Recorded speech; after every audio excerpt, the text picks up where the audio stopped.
ఇక్కడ జరిపే ఈ చర్చా కార్యక్రమంలో నిస్సంకోచంగా నిర్మోహమాటంగా ఇక్కడున్న పెద్దలు వారి వారి అభిప్రాయాలను వెల్లడిస్తారు.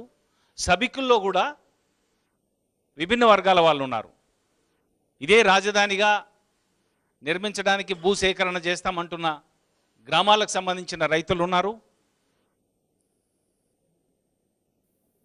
రైతు కూలీలు ఉన్నారు, భూమి లేని వాళ్ళు ఉన్నారు, కౌలు రైతులు ఉన్నారు, చిన్న చిన్న వ్యాపారాలు చేసుకునే వాళ్ళు ఉన్నారు, ఏ రకమైన ఆధారం లేకుండా భూమి లేకుండా ఒక ఇల్లు మాత్రమే ఉన్న వాళ్ళు ఉన్నారు.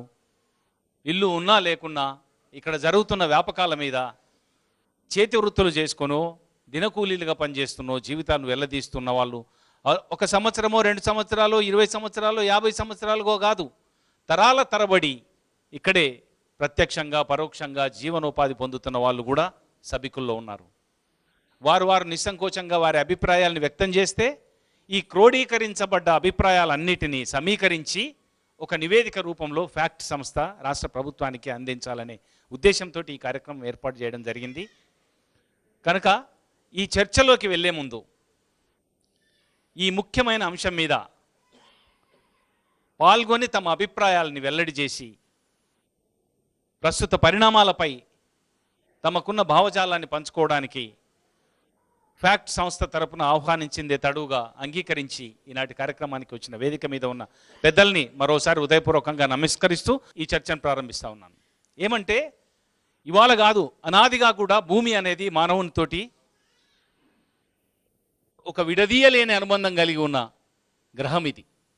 ఈ సౌర వ్యవస్థలో ఉన్న 9 గ్రహాలలో మిగతా గ్రహాలలో జీవం లేకపోయినా జీవం ఉన్న ఏకైక గ్రహంగా పరిగణించే ఈ భూమి అనేక రకాలుగా ఆలంబనగా ఉంది.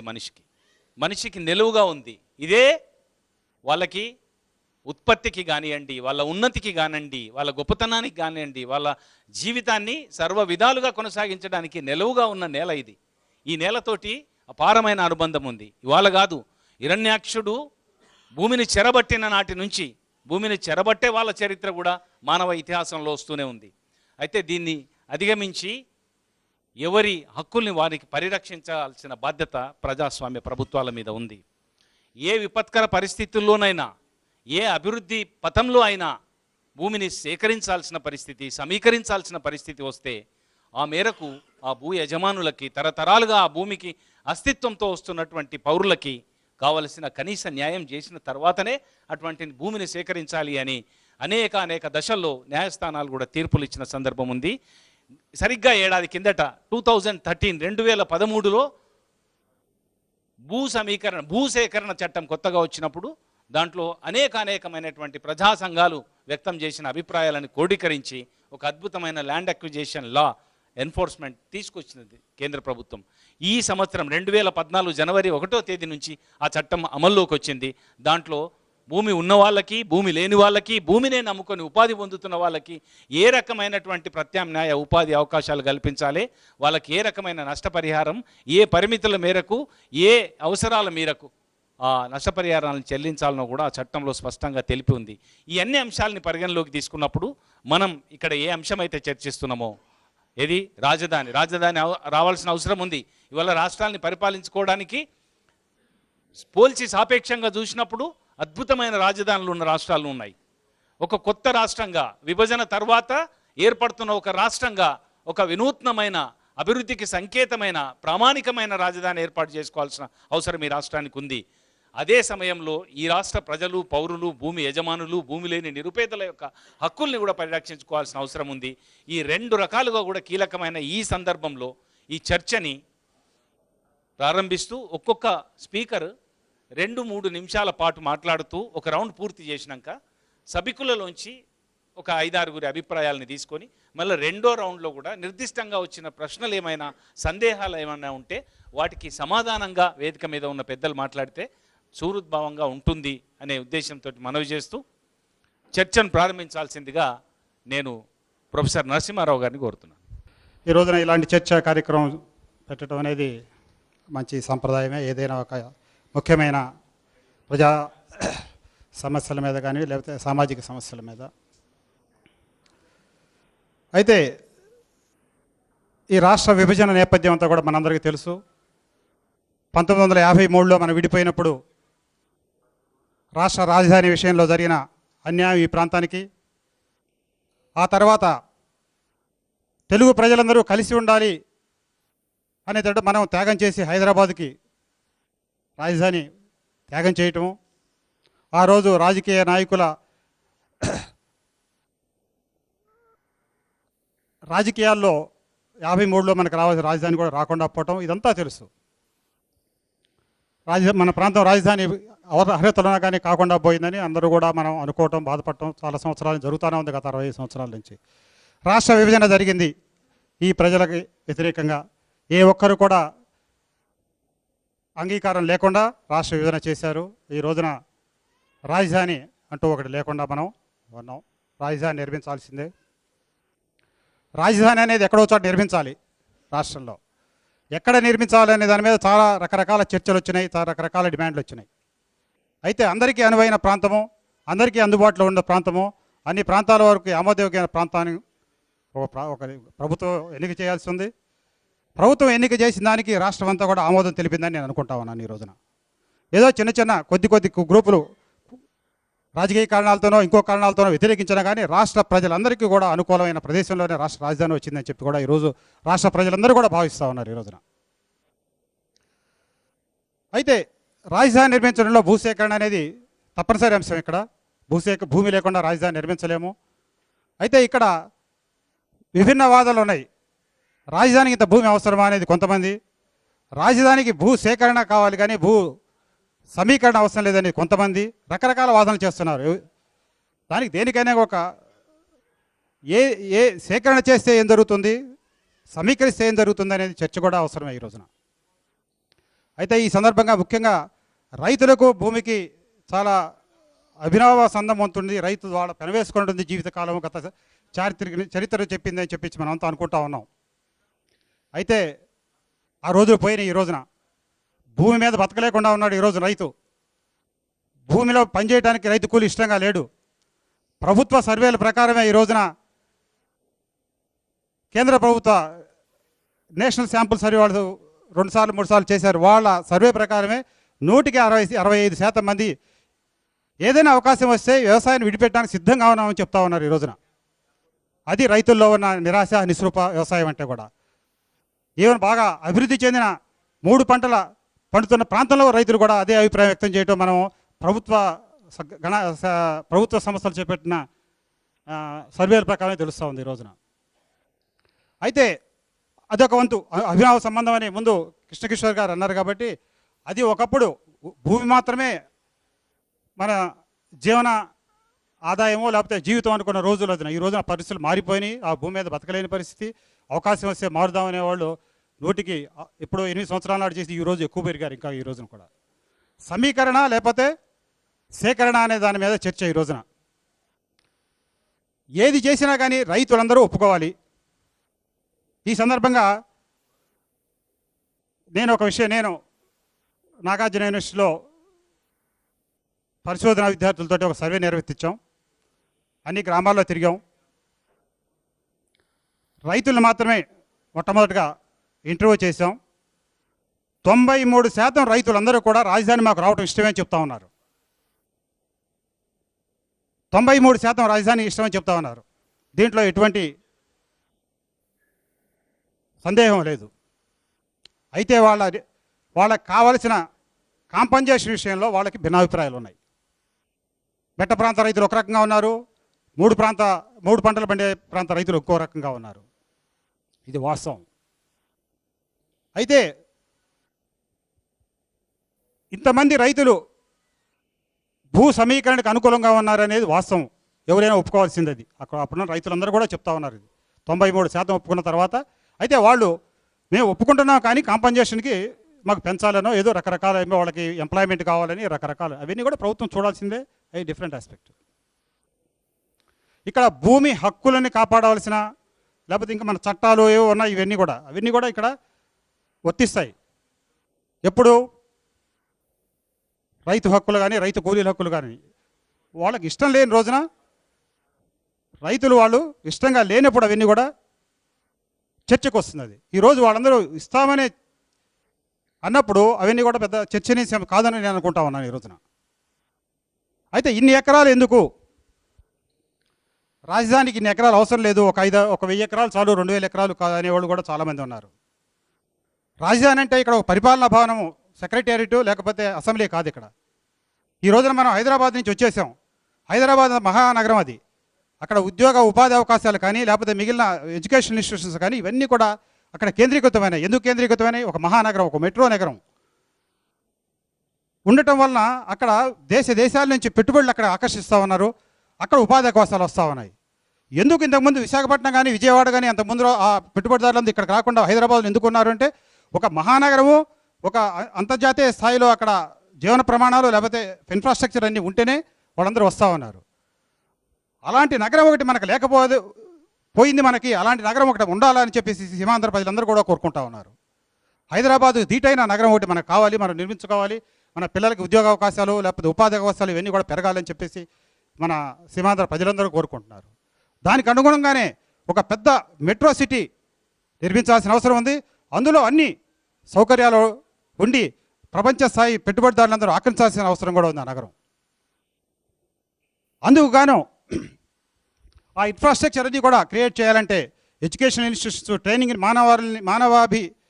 మానవాళిని వృద్ధి చేసే ఎడ్యుకేషన్ ఇన్స్టిట్యూట్ చాలా కావాలి, ట్రైనింగ్ కావాలి. అదేవిధంగా హాస్పిటల్స్ కావాలి. అదేవిధంగా హాస్పిటాలిటీ, హోటల్స్, రెస్టారెంట్స్ ఇట్లాంటివన్నీ కూడా రకరకాలు ఉన్నప్పుడే అదొక పెద్ద మెట్రో నగరంగా తీర్చిదిద్దుతుంది. ఒక కల్చరల్ సెంటర్ కావాలి. ఇవన్నీ కూడా ఉండాలి. అప్పుడే పెట్టుబడులు ఆ ప్రాంతానికి వస్తూ ఉన్నాయి. ఇప్పుడు దేశాల్లో ఉన్న పారిశ్రామికవేత్తలు చాలామంది ఉన్నారు అక్కడ. వాళ్ళు బెంగళూరు ఐటీ కంపెనీలు బెంగళూరు, హైదరాబాద్ ఎందుకు పోతున్నాయంటే అక్కడ సదుపాయాలు, అక్కడ ఉన్న ఇన్ఫ్రాస్ట్రక్చర్ చూసే పోతా ఉన్నాయి. అలాంటి ఇన్ఫ్రాస్ట్రక్చర్ మనం ఇక్కడ క్రియేట్ చేయలేకపోతే మరి ఒక 100 సంవత్సరాలు మనం వెనకబడే ఉంటాం. అది వాస్తవం. అది అయితే లార్జ్ స్కేల్లో భూమి చేసి ఇవన్నీ సదుపాయాలు కల్పించకపోతే ఇది ఒక మెట్రో నగరంగా తీర్చిదిద్దడానికి అవకాశం లేదనేది నా అభిప్రాయం. అదేవిధంగా కృష్ణా, గుంటూరు, విజయవాడ, గుంటూరు, ఇక్కడ తెనాలి, వీటన్నింటినీ కలిపే విధంగా ఈ ప్రాంత భూమి అన్నింటినీ కూడా అభివృద్ధి చేసి ఇలాంటి మౌలిక వసతుల్ని కల్పించిన రోజు ఇది ఒక మెట్రో నగరంగా ఏర్పడుతుంది. ఇక్కడ పెట్టుబడులను ఆకర్షించగలం. వీటన్నింటినీ కూడా ఆకర్షించినప్పుడే ఇక్కడ ఉపాధి అవకాశాలు పెరుగుతాయి. మళ్ళీ హైదరాబాద్ ధీటుగా మనం అభివృద్ధి చెందగలం ఈ రోజున. లేకపోతే రానున్న రోజుల్లో పెట్టుబడులన్నీ కూడా హైదరాబాదు, మద్రాసు లేకపోతే బెంగళూరు పోతాయి తప్ప ఇక్కడ మనం మళ్ళీ ఒట్టి క్యాపిటల్. మనం ఈ రోజున విజయవాడ, కృష్ణా జిల్లా అంటాం. కృష్ణా జిల్లాలో విజయవాడ ఒక బందర్లో హెడ్ క్వార్టర్. అదేవిధంగా మన రాజధాని మిగిలిపోతుంది ఈ రోజున. మచిలీపట్నం జిల్లా హెడ్ క్వార్టర్గా ఎలా మిగిలిపోయిందో ఈ రోజున అక్కడ ఏ అభివృద్ధి లేదు. చాలా చిన్న టౌన్ ఈ రోజున. అదే విజయవాడలో ఉంటే ఇంకో రకంగా ఉండేది అది. కావున మనకు పెద్ద మహానగరం కావాలి, ఒక మెట్రో సిటీ కావాలంటే లార్జ్ స్కేల్లో భూమి కావాల్సిందేను. భూమి ప్రభుత్వాధీనంలో ఉంటే రకరకాల పరిశ్రమలకి అదేవిధంగా ఇన్స్టిట్యూషన్స్కి ఇవ్వాల్సిన అవసరం ఉంది. దాన్ని అక్వైర్ చేయాలంటే ఏదో ఒక పాలసీ, అన్ని రైతులకి ఆమోదికమైన పాలసీ కావాలి. అయితే ఇక్కడంతా రైతులు వీళ్ళందరూ ఆమోదిస్తున్నారని నేను అనుకుంటున్నాను. ఆమోదిస్తున్నారు ఇక్కడ అనుకోవటం కాదు. చెప్పండి. కూర్చోండి. పెద్దలు శివాజీ గారిని వేదిక మీదకి రావాల్సింది కాదు. కూర్చోండి. ఇదో దయచేసి ఒక నిమిషం దయచేసి వింటారు. దయచేసి ఒక నిమిషం వినండి. ఈరోజు పెద్దలు యలమంచిలి శివాజీ గారిని ఉదయం నుంచి మాట్లాడుతూ ఆహ్వానిస్తూ ఉన్నాం. మళ్ళీ మీకు ఒక రౌండ్ వస్తుంది, మీకు ఇంకో రౌండ్ వస్తుంది. దయచేసి ఒక నిమిషం వినండి. పెద్దలు శివాజీ గారు, పెద్దలు యలమంచిలి శివాజీ గారు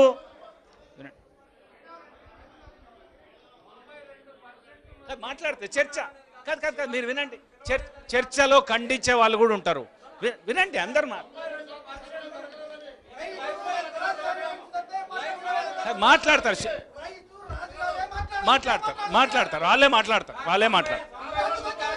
వాళ్ళే మాట్లాడతారు.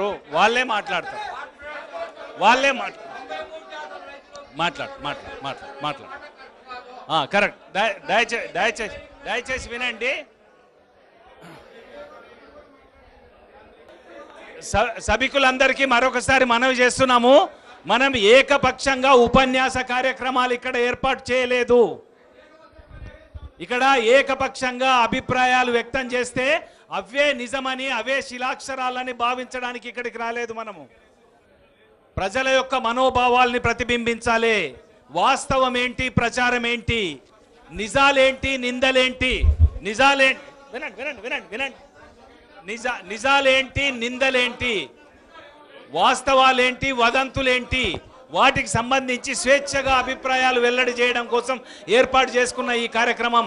ఇక్కడ గత దశాబ్దాల తరబడి ఇక్కడ ప్రజల జీవితంతో, రైతాంగం జీవితంతో ముడిబడి ఉన్నటువంటి పెద్దలు యలమంచిలి శివాజీ గారు, వాళ్ళు కూడా తమ అభిప్రాయాలను వ్యక్తం చేస్తారు. ఇవాళ రాష్ట్రంలో ఏం జరుగుతుంది, రాజధాని కోసం రాజ్యం ఏం చేస్తుంది, దానికోసం పౌరులు ఏం భావిస్తున్నారు, పౌరులకి ఏం కావాలి అనే అటువంటి అభిప్రాయాల మీద వాళ్ళు స్వేచ్ఛగా అభిప్రాయాలు వ్యక్తం చేస్తారు. దయచేసి వినండి. చర్చ తర్వాత ఏది వాస్తవమో తేల్తది కనుక ఒకరిద్దరు అభిప్రాయాలతోటి మీరు విభేదించి చర్చకు భంగం కలిగించకండి దయచేసి.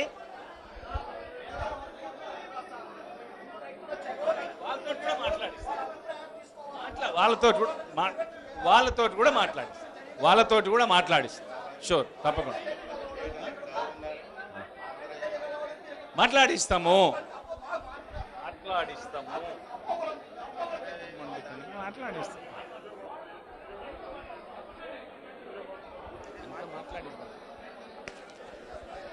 ఇప్పుడు నాకు చిన్నప్పటి నుంచి ఒక కళ ఏంటంటే, మీరంతా కూడా కాదన్న రోజుల నుంచి కూడా రాష్ట్రం విడిపోవాలి, విడిపోతే తప్పితే మన అభివృద్ధి చెందదు, గిడసబారిపోయింది.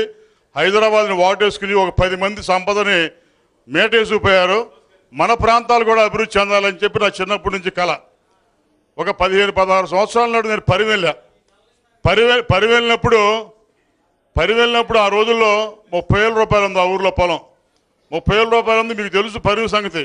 రోజు తగాదాలు, కోర్టులు, పోలీస్ స్టేషన్లు, కేసులు. నేను చెప్పింది ఏంటంటే, మీరు కొట్టుకోమాకండిరా, తగాదాలు పడమాకండి, కోర్టులో కేసులు ఎత్తేసుకోండి. దాని తర్వాత అదృష్టవశాత్తు నీళ్లు కూడా వచ్చినాయి. ఇవాళ వాళ్ళ రేటు కూడా ఆ గ్రామంలో కూడా 3 కోట్లు 2 కోట్లు అంటున్నారు. ఈ నేపథ్యంలో రాష్ట్రం విడిపోకపోతే మన ప్రాంతం అభివృద్ధి చెందదు అని చెప్పి. రెండో అంశం ఏంటంటే, చాలామంది చాలా చోట్ల రాజధాని కావాలని దనకొండలో ఒకడు, మాచర్లో ఒకడు, మరో చోట ఒకడు, నూజివీడు ఒకడు, రకరకాలుగా చెప్పుకుంటూ వచ్చారు. దానికి ఎప్పటికప్పుడు ఒక ఆర్గ్యుమెంట్ బిల్డప్ చేసి ఈ రాజధాని అనేది బెజవాడ గుంటూరు మధ్య రావాలి, గుంటూరు బెజవాడ మధ్య, మన కోసం కాదు, మొత్తం రాష్ట్రం మొత్తం ఒక అందుబాటులో ఉంటుందని చెప్పి. అయితే దీంట్లో ఉన్న అంశం ఏంటంటే, ఈ చేసే ప్రక్రియలో రైతులకి మ్యాక్సిమం లాభం రావాలి. వాళ్ళు పండించే పంటకి కానీ, లేకపోతే వారి చేనుకి కానీ, చెట్టుకి, లేకపోతే వృక్షానికి, వాడికి ఒకటి మొక్కకి, మానుకి, లేకపోతే పక్షికి, పశువుకి, అన్నిటితోనూ సంబంధం ఉంటుంది రైతుకి సరతరాలుగా. అందువలన వాడు నష్టపోకూడదు ఒక భాగం. రెండో భాగం ఏంటంటే, ప్రభుత్వానికి చెడు పేరు రాకూడదు. ప్రభుత్వానికి చెడు పేరు రాకుండా రైతుకి మంచి లాభం రావాలంటే ఎలాగ చేయాలనేది మనం ఆలోచన చేయాలి. ఆలోచన చేసినప్పుడు దీనికి నేను పర్యాయ ముఖ్యమంత్రి గారిని కూడా కలిసి చెబుదాం అనుకున్నా. ఏంటంటే, మంత్రులు తలకో మాట మాట్లాడుతున్నారు. ఒకడు 30,000 ఎకరాలు అంటాడు, ఒకడు 50,000 ఎకరాలు అంటాడు, ఒకడు 1,00,000 అంటాడు, ఒకడు రింగ్ రోడ్డు అంటాడు, ఒకడు ఔటర్ రింగ్ రోడ్డు అంటాడు, ఇంకోటి వాషింగ్టన్ అంటాడు, ఇంకోటి సింగపూర్ అంటాడు. వాళ్ళు ఏం మాట్లాడుతున్నారో వాళ్ళకి బోధపడలేదు, మనకి బోధపట్ల. నిన్న టీవీలో మాట్లాడుతా, ఏదో ఎన్టీవీలో అనుకుంటాను, ఎవరో రాజకుమార్ మాట్లాడుతుంటే నన్ను లైన్లో తీసుకుని అడిగారు కొమ్మినేని శ్రీనివాస్ గారు, ఏమిటి శివాజీ గారు ఏంటని చెప్పి. ఏముందా ఏంటి చెప్పండి అన్న. చెప్పమంటారేంటి, మీకు తెలుసు కదా ఎంతకాలం బట్టి ఏం జరుగుతుందో అన్నాడు. ఏం జరగట్లేదు, వీళ్ళ మూలం జరుగుతుందన్న. వాళ్ళ మూలం జరగడం ఏంటన్నాడు. ఏంటి చెప్పండి, అసలు వీళ్ళు మాట్లాడేదానికి ఏమైనా అర్థం ఉందా, ఏం మాట్లాడుతున్నారు ఏంటని చెప్పి. నాకు తెలిసినంత వరకు సింగపూర్ అంటున్నారు కదా, సింగపూర్ రాజధాని 3 ఎకరాల్లో ఉందండి. 3 ఎకరాలు సింగపూర్ రాజధాని 3 ఎకరాలు ఉంటే 30,000 లక్ష ఎకరాలు దేనికి అసలు? దానికి నేను ప్రభుత్వానికి చేసిన సూచన ఏంటంటే, మీ తాడికొండ, గుంటూరు రూరల్ మండలం, లేకపోతే మంగళగిరి, లేకపోతే అమరావతి, లేకపోతే ఒట్టిచెరుకూరు, ఈ పక్కనున్న పత్తిపాడు, ఈ మండలాల్లో తీసుకున్నట్టయితే 21,500 ఎకరాలు ప్రభుత్వ స్థలం ఉంది. 21,500 ఎకరాలు ముందు మొదలు పెట్టుకోండి మీరు, తర్వాత చూద్దాం.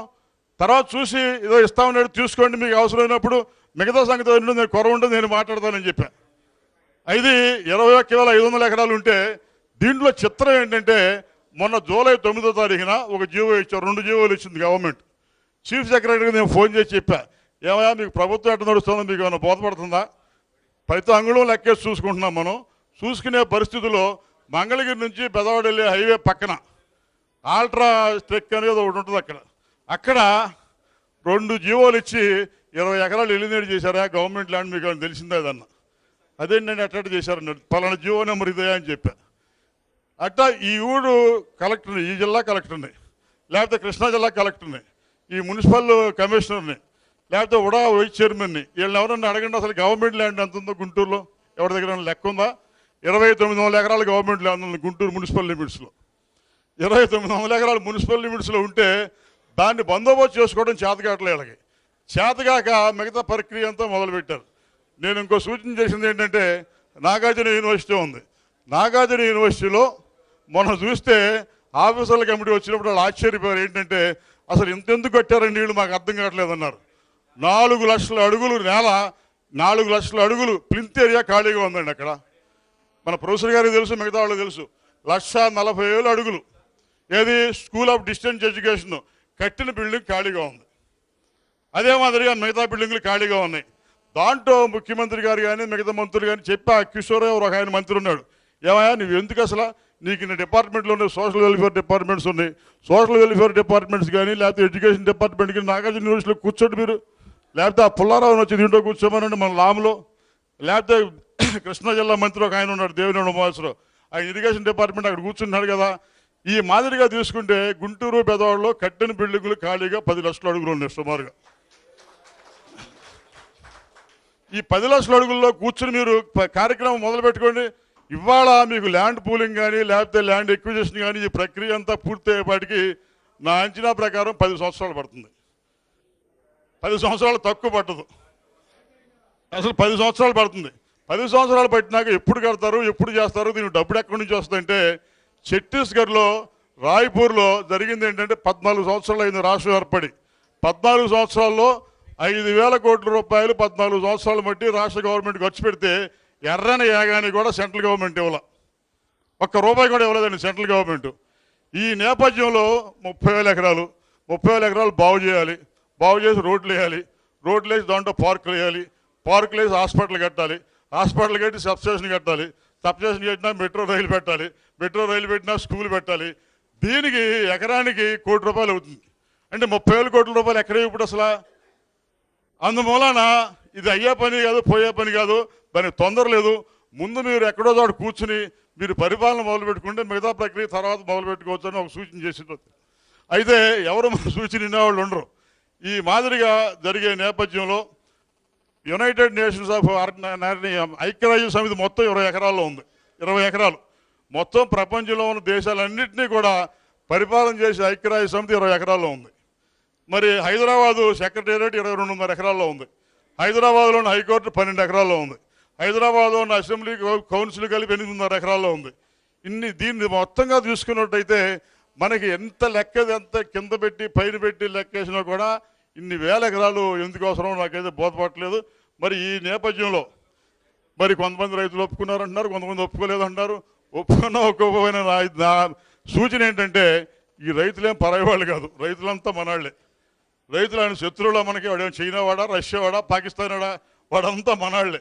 వీళ్ళందరూ కూడా ఇక్కడున్న రైతులు మొత్తం కూడా తెలుగుదేశాన్ని బాగా బలపరిచి నెగ్గించిన వాళ్ళే. వీళ్ళందరూ కూడా వీళ్ళకి శత్రువులు ఏం కాదు. ఈ నేపథ్యంలో మీ ఊళ్ళల్లో ఏదో పార్టీలు వాళ్ళు చేస్తున్నారని కూడా నేను అనుకోవట్లా. పార్టీలు వాళ్ళకి వాళ్ళ శక్తి లేదు పాపం వాళ్ళకి అసలు. అందువలన వీళ్ళు ఏదో చెడగొట్టారు చచ్చారని ఆ చెడగొట్టే శక్తి కూడా వాళ్ళ దగ్గర లేదు. ఈ నేపథ్యంలో మరి ముఖ్యమంత్రి గారు కానీ లేకపోతే మిగతా మంత్రులు కానీ పార్టీ వారు కానీ ఆ యంత్రాంగం కానీ కాస్త వాళ్ళతో మాట్లాడుకుని ఉభయతారకంగా ఎలాగుంటుందో ఆలోచన చేస్తే మంచిది. కానీ ఒక చిన్న ఉదాహరణ చెబుతాం మీకు. నీరుకొండలో కొండ ఉంది కదా, నీరుకొండ కొండ ఎంత ఉంటుందంటే 500 ఎకరాలు ఉంటుంది. 500 ఎకరాలు ఉంటే దాంట్లో వర్షం వచ్చినప్పుడల్లా కొండ వీటి వాగు వచ్చినప్పుడల్లా ఏం చేస్తాయి, మేకలు గొర్రెలు లేకపోతే పశువులు కొండ ఎక్కుతాయి. వరదకి మనుషులు కూడా ఎక్కుతారు.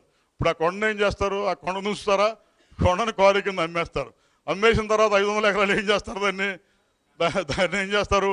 ఇటువంటి ఎన్ని ఉన్నాయి అక్కడ, మీ ఎన్నోళ్లలో ఊర చెరువులు ఉన్నాయి ఎండిపోయినాయి, ఎన్నేళ్లలో నీళ్ళు లేని చెరువులు ఉన్నాయి, ఎన్నేళ్లలో అడవి పూర్వం బాగా ఉంది, ఎన్నేళ్లలో ఎండోమెంట్ ల్యాండ్ ఉంది, ఇదంతా ఉంది కదా. ఇదంతా ఉన్న తర్వాత ఆ కలెక్టర్లు నాకు ముందు జాబితా తెమ్మంటే జాబితా తీసుకొస్తున్నారు. ఏం తీసుకొస్తున్నారు?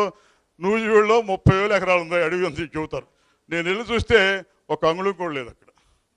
కాగితం మీద ఉంది. ఏమైంది అంటే ఎవరో హరేంద్ర మామిడి తోట వేశాడు, లేకపోతే శివాజీ ఇంకో తోట వేశాడు. అట్లా ఎవరో ఒకళ్ళు ఎంజాయ్ చేస్తున్నారు, కానీ ఆంధ్రదేశంలో ఎక్కడా ల్యాండ్ లేదు అనే వాస్తవాన్ని మనం గమనించాలి. ఇకపోతే దొనకొండలో ఉందంటారు. దొనకొండ నేల ఆట పంపేసిన బద్దలు కాదు, అది అంత గట్టి నేల అది. అందువల్ల యాతావాత తప్పనిసరిగా మనకు రాజధానికి అనువైన ప్రాంతం బెదవాడ గుంటూరు మధ్య. అయితే ఎందుకు బెదవాడ గుంటూరు మధ్య అంటున్నా? మనకి 10 లైన్లు రోడ్డు మార్గం ఉంది ఇక్కడ. బెదవాడ గుంటూరు మధ్య మనకు నాగార్జున యూనివర్సిటీ నుంచి హైదరాబాద్ మన కనకదుర్గం వారధి వరకు 5,000 అపార్ట్మెంట్లు కట్టిన ఖాళీగా ఉన్నాయి అక్కడ. నేను చెప్పింది అవునా? నా దగ్గర అంతా లెక్క ఉంది ఆ బాబు, అసలు అంగుళం లెక్క ఉంది నా దగ్గర.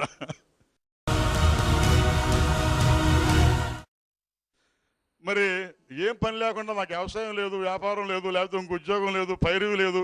అందుకని ఈ కార్యక్రమంలోనే ఉన్నాను నేను. నాకు చెబితే ఎట్టగు.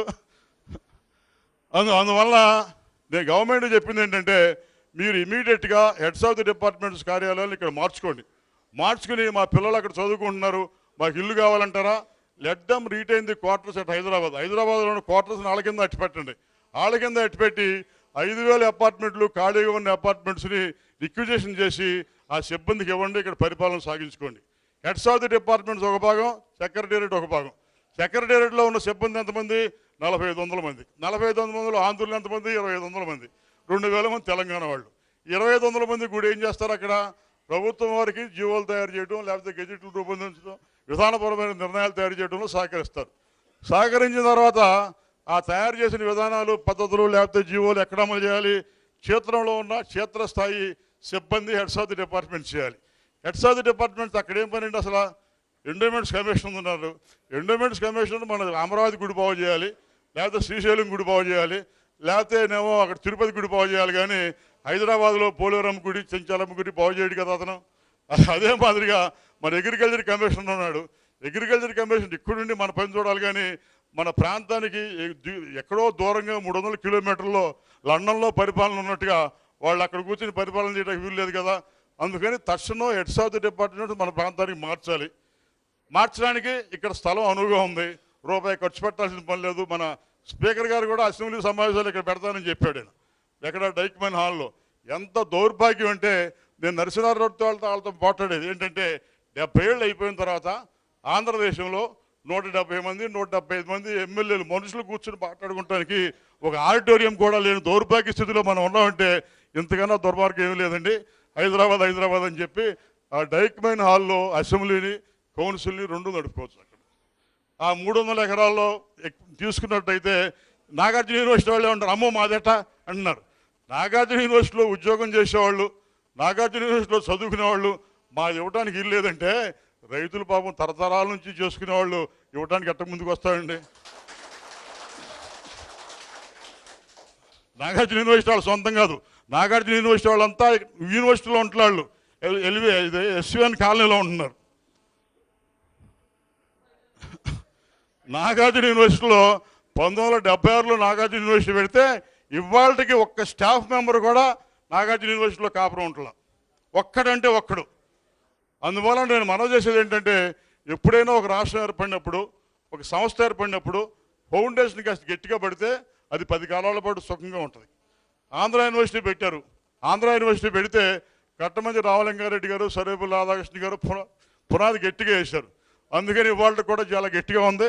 దాన్ని చెడగొడదామంటే ఎవరికి సాధ్యం కాదు. ఇవాళ నాగార్జున యూనివర్సిటీని బాగు చేద్దామంటే ఎవరికి సాధ్యం కాదు. ఈ పరిస్థితుల్లో కొంచెం జాగ్రత్తగా ఆలోచన చేసి కాసి రైతుల్ని, మిగతా వాళ్ళని, రైతు కూలీల్ని వీళ్ళందరూ కూడా కలుపుకుని ఎలాగ చేస్తే బాగుంటుంది ఏంటి, దానికి నేను చేసిన సూచన ఏంటంటే, మీకు మొత్తం 30,000 ఎకరాలు 50,000 ఎకరాలు ఒక ఖండం అనుకోమాకండి. మీ దగ్గర గవర్నమెంట్ ల్యాండ్ 200 ఎకరాలు ఉంది ఒక చోట. ఆ 200 ఎకరాల్లో ఒక డిపార్ట్మెంట్ కొట్టుకోండి మీకు కావాలంటే. మధ్యలో ఇంకో ల్యాండ్ ఎవరిదో రైతులది ఉంటుంది. రైతులది ఉంటే మీరు మాస్టర్ ప్లాన్ తయారు చేయండి. మాస్టర్ ప్లాన్ తయారు చేసి, ఇదిగో మాస్టర్ ప్లాను, దీంట్లోనేమో మరి రోడ్లు ఇది, లేకపోతే తోట ఇది, ఇక్కడేమో పబ్లిక్ ప్లేస్ ఇది, లేకపోతే లంగ్ స్పేస్ ఇది, హాస్పిటల్ ఇది, సబ్స్టేషన్ ఇది అని చెప్పి ఒక మ్యాప్ ఇచ్చేయండి. ఇచ్చి మాస్టర్ ప్లాన్ ప్రకారం రేపు ల్యాండ్ కన్వర్షన్కి వాళ్ళు వస్తారు, ఆ 10 ఎకరాలు ఫ్లాట్లు వేస్తున్నామని. దాని మీద కన్వర్షన్ ఛార్జ్ కావాలంటే గజానికి 2000 వేసుకోండి. మీరు వేసుకుంటే మీకు ఎకరానికి ఎంత వస్తుంది? గజానికి 2000 వేసుకుంటే సుమారుగా 3000 గజాలు వస్తే 3000 గజాలకి 3000 2000 ఎంత అవుతుందండి? 60 లక్షలు అవుతుంది. అట్లాగా మీకు ఒక 30,000 ఎకరాలకి 60 లక్షల కాడికి సుమారుగా 20,000 కోట్లు వస్తుంది గవర్నమెంట్కి. అలాగా చేసుకుని వాళ్ళకి వదిలేస్తే డెవలప్ అవుతుంది. కానీ అన్ని ప్రభుత్వం చేయటం అనేది కూడా సాధ్యమయ్యే పని కాదు. అందువల్ల ఏంటంటే ప్రభుత్వం వారు వారికి ఉన్న ల్యాండ్లో 21,000 ఎకరాల్లో ముందు పని మొదలు పెట్టుకుంటే తర్వాత చూడొచ్చు ఒక భాగం. దానికన్నా ముందు ఇది కూడా 10-15 ఏళ్ళు పడుతుంది కనుక దానికన్నా ముందు ఎగ్జిస్టింగ్ గవర్నమెంట్ బిల్డింగ్స్లో వాళ్ళ వ్యవహారం లేకపోతే వాళ్ళ వ్యాపారం మొదలు పెట్టుకుంటే మంచిదని చెప్పి నా అభిప్రాయం. ధన్యవాదాలు శివాజీ గారు. మీరు చెప్పినట్టుగా ప్రభుత్వం ఊహాజనితమైన లెక్కలతోటి వెళ్ళడం కాకుండా 30,000 అని ఒకరు, 50,000 అని ఒకరు, 1,00,000 ఎకరాలని ఒకరు అని కాకుండా ఇప్పటికిప్పుడు ప్రభుత్వం చేతిలో ఉన్న స్థలాలలో నిర్మాణాలు ప్రారంభించి పరిమితంగా శాస్త్రీయంగా ఆలోచించి ఏ 4,000 5,000 ఎకరాలు సమీకరించడానికి కేవలం భూమి ఉన్న భూ యజమానుల విషయంలోనే కాకుండా భూమి లేని వారు దాదాపు 60% మంది ఉంటారు. వాళ్ళు చిన్న చిన్న పెట్టి వెండర్స్ ఉంటారు, రకరకాల వ్యాపారాలు చేసుకునే వాళ్ళు ఉంటారు, జీవనోపాధి వెతుక్కునే వాళ్ళు ఉంటారు. వాళ్ళ గురించి కూడా ప్రభుత్వం ఆలోచన చేయాల్సి ఉంది. పైగా శాస్త్రీయ దృక్పథం ఉండాలి తప్ప ఊహాజనితమైన దృక్పథం కాదు. వాళ్ళు నిర్మాణాత్మకంగా పని ప్రారంభించాలన్న మీ సూచనని ఫ్యాక్ట్ సంస్థ తరఫున జరుగుతున్న ఈ చర్చా వేదిక సానుకూలంగా స్వీకరిస్తుంది. ఇప్పుడు ఆడియన్స్తో మాట్లాడించే ముందు శివాజీ గారిని, కొలన్కొండ శివాజీ గారిని మాట్లాడారు. యలమంచిలి శివాజీ గారు చాలా చక్కగా సోదాహరణంగా ల్యాండ్ పూలింగ్ అనేది రాష్ట్ర ముఖ చిత్రం ముందు నుంచి రాకముందు నుంచి కూడా ఒడ్డే శోభనాథరావు, యలమంచిలి శివాజీ గారు, ఈ నాయకులందరూ కూడా రాజధానికి 750 ఎకరాలు, 1000 ఎకరాలు, 2000 ఎకరాల లోపే సరిపోద్దని చెప్పి ఇతర రాష్ట్రాల్లో ఉన్న కొత్త రాజధానులు అవన్నీ కూడా కంపేర్ చేసి స్పష్టంగా చెప్పడం జరిగింది. కానీ సుదీర్ఘకాలంగా మన ప్రాంతంలో రైతు కోసం, పులిచింతల కోసం, పోలవరం కోసం, డెల్టా పరిరక్షణ కోసం ఈ నాయకులు అహోరాత్రులు పొగాకు మీద అనేక సమస్యల మీద పోరాడే నాయకుల్ని ఒక్కరోజు కూడా రాష్ట్ర ప్రభుత్వం విశ్వాసంలోకి తీసుకొని వీళ్ళని చర్చలకు పిలవకపోవడం మూలంగానే ఈ సమస్య ఎంత జటిలమైందని చెప్పి మేము భావిస్తూ ఉన్నాం. ఎందుకంటే ప్రధానంగా ముఖ్యమంత్రి గారు సింగపూర్ వెళ్ళే ముందు Andhra Pradesh industrial infrastructure corporation chairman Krishna గారు ఒక డేటా ఇచ్చాడు. రాష్ట్రం మొత్తం 1,88,789 ఎకరాలు ప్రభుత్వ భూములు ఉన్నాయి. ఒక గుంటూరు జిల్లాలోనే 48,000 ఎకరాలు ఉన్నాయని చెప్పి ఆయన స్పష్టంగా చెప్పాడు. ప్రభుత్వ భూములు అన్ని వేల ఎకరాలు ఉన్నప్పుడు ఇక్కడ ఈ జరీ భూముల్ని కృష్ణా పరివాహక ప్రాంతంలో ఉన్న ఈ గ్రామాల్లో వీళ్ళందరినీ ఈ విధంగా భూమి తీసుకుంటామని చెప్పి భయభ్రాంతులు గురి చేస్తున్న వైనం అక్కడ హుదూద్ తుఫాన్ వచ్చి ఎంత నష్టం జరిగిందో. కానీ ఇక్కడ ఈ ల్యాండ్ పూలింగ్ వచ్చిన తర్వాత ఈ రైతు కుటుంబాల్లో, రైతు శ్రామికుల్లో అటువంటి ఆందోళనకు గురవుతూ ఉంది. వీళ్ళల్లో చిలికలు తీసుకొచ్చి కొంతమంది ప్రభుత్వం అనుకూలం అని చెప్పి, కొంతమంది ప్రభుత్వ వ్యతిరేకులు అని చెప్పి, కొంతమందిని బస్సుల్లో దింపించి ఈ విధానం కరెక్ట్ కాదు. తక్షణమే దీనికి సంబంధించిన ప్రాంతాల్లో ఏదైనా ప్రభుత్వం శాస్త్రీయంగా ఒక రెఫరెండం లాంటిది ఒక నిర్వహించి ప్రజల అభిప్రాయాలందరూ తీసుకొని ఏదైతే ఎక్కువ శాతం మంది ఏదైతే కోరుకుంటున్నారో అటువంటి ప్రయోగం చేసి ఒక మంచి ప్యాకేజీ దేశంలో ఎక్కడా లేని విధంగా R&R ప్యాకేజీ ఇచ్చి మీరు అనుకున్న 30,000 కాకుండా 3,000 ఎకరాల లోపే రాజధాని కట్టినట్టయితే వీడు బ్రహ్మాండంగా ఆనందంగా వాళ్ళకి ఒక రూపాయి నష్టం జరిగినా కూడా ఇస్తానికి సిద్ధంగా ఉంటారు తప్ప ఈ విధంగా మొత్తం కనుక తీసుకునేటట్టయితే ఈ ప్రభుత్వం అడుగు ముందుకు వేయలేదని చెప్పి, ఇది ఒక మంచి పద్ధతి కాదని చెప్పి, ఇది పెద్ద ఎత్తున రాబోయే రోజుల్లో దేశవ్యాప్తంగా ఒక పెద్ద అంశం జరగబోతూ ఉంది. దేశంలో ఎక్కడా కూడా రాష్ట్ర ప్రభుత్వం ఇటువంటి 1000 ఎకరాల ఎక్వైర్ చేసిన సందర్భంలో హైకోర్టులు, సుప్రీంకోర్టులు ప్రేక్షక పాత్ర వహించట్లేదని చెప్పి మీకు ఈ సందర్భంగా సవినీయంగా మనవి చేస్తా ఉన్నా. దేశవ్యాప్తంగా పెద్ద పెద్ద ప్రాజెక్టులన్నీ కూడా ఇలాంటి 1000 ఎకరాల ఎక్విజిషన్ మొదలు పెడితే సుప్రీంకోర్టులు, హైకోర్టులు ఆయా భూమికి సంబంధించిన నోటిఫికేషన్లు కొట్టివేసిన సందర్భాలు శివరామకృష్ణ కమిటీ ఇచ్చిన నివేదికలో ఒక పేజీ అంతా దేశవ్యాప్తంగా ఉన్న సందర్భాలు కనబడతా ఉన్నాయి. కోర్టులకు వెళ్తే మాత్రం ఈ ప్రభుత్వం మళ్ళీ వెనకడుగుద్ది. చిన్న చిత్తగా సంబంధించిన పులిచింతల ప్రాజెక్టు 500 కోట్ల రూపాయల ప్రాజెక్టు 10 సంవత్సరాల పైన కట్టారు. వీళ్ళు ఇప్పుడు 1,00,000 కోట్ల రూపాయలకు సంబంధించిన రాజధాని 1,00,000 ఎకరాల్లో కట్టాలంటే ఎన్ని కోట్లు, అది ఎంతకాలం పట్టుద్దో దీన్ని బట్టి ఆలోచన చేయండి. ఏదన్నా మనకు అవసరమైంది, సున్నితమైంది, మన ప్రజలందరూ కోరుకునే దానికోసం మన రైతాంగానికి నష్టం జరగకుండా ఉండే చర్య చేపట్టాలి తప్ప రైతు యొక్క మన్నన రైతు యొక్క మద్దతు పొందాలి తప్ప ఆ విధంగా తీసుకోవడంలో ఇప్పుడున్న నాయకులు విఫలం చెందుతున్న వైను స్పష్టంగా కనపడతా ఉంది. ఏది ఏమైనా తక్షణమే హైదరాబాద్ పిలిపించకుండా ఇక్కడికి వచ్చి ఈ రైతు నాయకులతోటి ఈ రైతుల సమక్షంలో గౌరవ ముఖ్యమంత్రి గారు ఇక్కడికి వచ్చి వారి యొక్క ఆదరాభిమానాలు పొంది మీకు అనేక శ్వేతపత్రాలు అనేక రంగాల్లో విడుదల చేసిన గౌరవ ముఖ్యమంత్రి గారు రాజధాని భూముల విషయంలో మీరు ఎందుకు శ్వేతపత్రం రిలీజ్ చేయరని చెప్పి మేము అడుగుతా ఉన్నాం. యలమంచిలి శివాజీ గారు చెప్పినట్టు మాస్టర్ ప్లాన్లో ఏది ఎక్కడ వచ్చిందో తెలియజేయండి.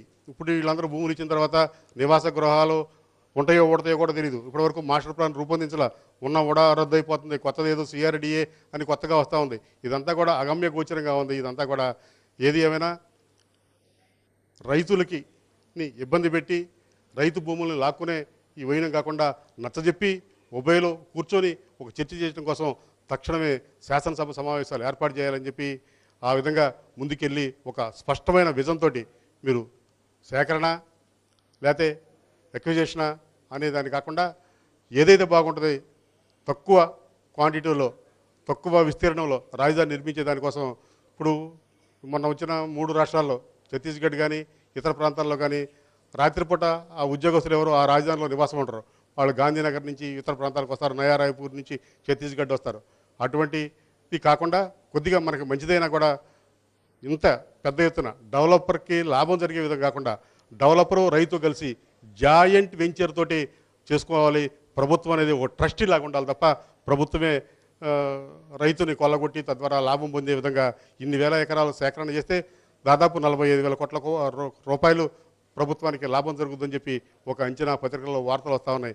ఏదేమైనా రైతు భూమిని తీసుకొని అభివృద్ధి చేసేటప్పుడు ప్రభుత్వం ట్రస్టీ లాగా ఉండాలి తప్ప ప్రభుత్వం ఏదో ఒక లాభసాటి వ్యాపారస్తులకు వ్యవహరించకూడదని చెప్పి విజయవాడలో 2007, 2008 సంబంధించిన జక్కంపూడి, గొల్లపూడి ప్రాంతాల్లో ఒక 10,000 గృహాలు కట్టినప్పుడు అక్కడ 1850 గజాలు రైతుకి ఇచ్చిన వైను ఇక్కడ మీరు గుర్తుంచుకోవాలని చెప్పి సవినయంగా మనం చేస్తున్నా. ఏ పత్రికల్లో కానీ ఇంకోటి కానీ ఎక్కడ కూడా రావట్లా.